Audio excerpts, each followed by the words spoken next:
ગુજરાતમાંથી રાજપૂત સમાજના જે આગેવાનો જુદા જુદા જિલ્લાના જે મળવા આવ્યા છે એ લોકોનું હાર્દિક સ્વાગત કરું છું।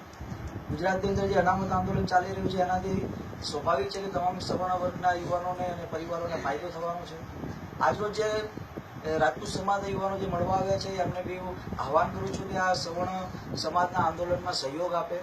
આજે દિન સુધી ક્યારેય પણ રાજપૂત સમાજની લાગણીને ઠેસ પહોંચે કે એવા કોઈ પણ પ્રકારના સ્ટેટમેન્ટ આપ્યા હોય તો એ બદલ માફીને ક્ષમાપાત્ર છું।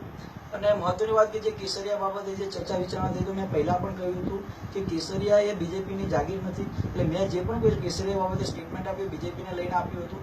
આવનારા દિવસોમાં સાથે મળીને તમામ સવર્ણ સમાજ, ખાસ કરીને પટેલ રાજપૂત સમાજ છે, બ્રાહ્મણ સમાજ છે, સોની લવાણા સમાજ સાથે મળીને અનામત આંદોલનના હિતમાં આગળ વધીએ અને આપણે સૌ એકજૂટ થઈને રાજ્યની પરિસ્થિતિને કાબૂમાં રાખીને સમાજના હિત માટે અનામત આંદોલનને સફળ કરીએ એવી મારી સમગ્ર રાજપૂત સમાજને આહવાન છે।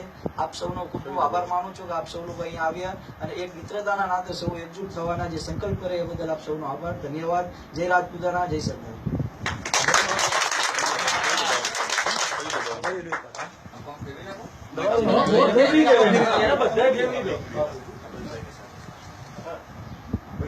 બધા બેસેલા તો બેસેલા જ રહે।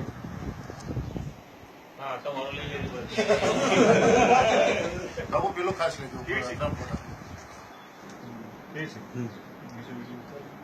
સંજય